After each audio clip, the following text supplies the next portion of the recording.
India versus south Africa test series কিন্তু শুরু হতে চলেছে সামনেই। এই ম্যাচের টিকিট এখনো অবধি যারা কাটেনি তারা চটপট ভিডিওটি দেখে নাও। প্রথমে ডিস্ট্রিক্ট বাই জোম্যাটো অ্যাপটি ডাউনলোড করতে হবে।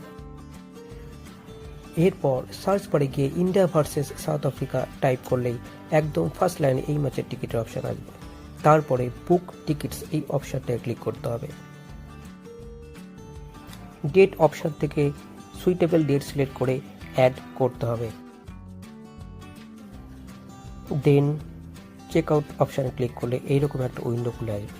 সেখান থেকে কন্টিনিউ করলে কিন্তু এইখান থেকে পে নাও করতে হবে, যে কোনো ইউপিআই অ্যাপ দিয়ে পে করা যাবে। টিকিট বুক হওয়ার পর হোয়াটসঅ্যাপ নাম্বারে জোম্যাটো অ্যাপ থেকে একটি নোটিফিকেশন আসবে, যেখানে বুকড হওয়া টিকিটটির কিউআর কোড কিন্তু দেওয়া থাকবে। স্প্ল্যানেড মেট্রো স্টেশন থেকে ম্যাপ অনুযায়ী গেলেই কিন্তু খুব সহজেই মোহামেডান স্পোর্টিং ক্লাবে পৌঁছে যাওয়া যাবে।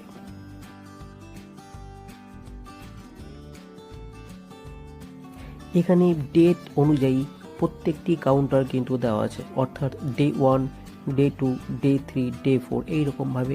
এছাড়া স্টেডিয়ামে কোন ব্লকে আপনার টিকিট আছে সেই অনুযায়ী কিন্তু লাইনে দাঁড়াতে হবে।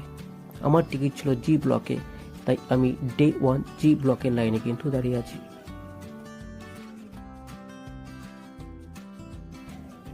কাউন্টারে গিয়ে আপনার মোবাইল ফোনে কিউআর কোডটি দেখালেই কিন্তু কিছুক্ষণের মধ্যেই টিকিটটি হাতে পেয়ে যাবেন।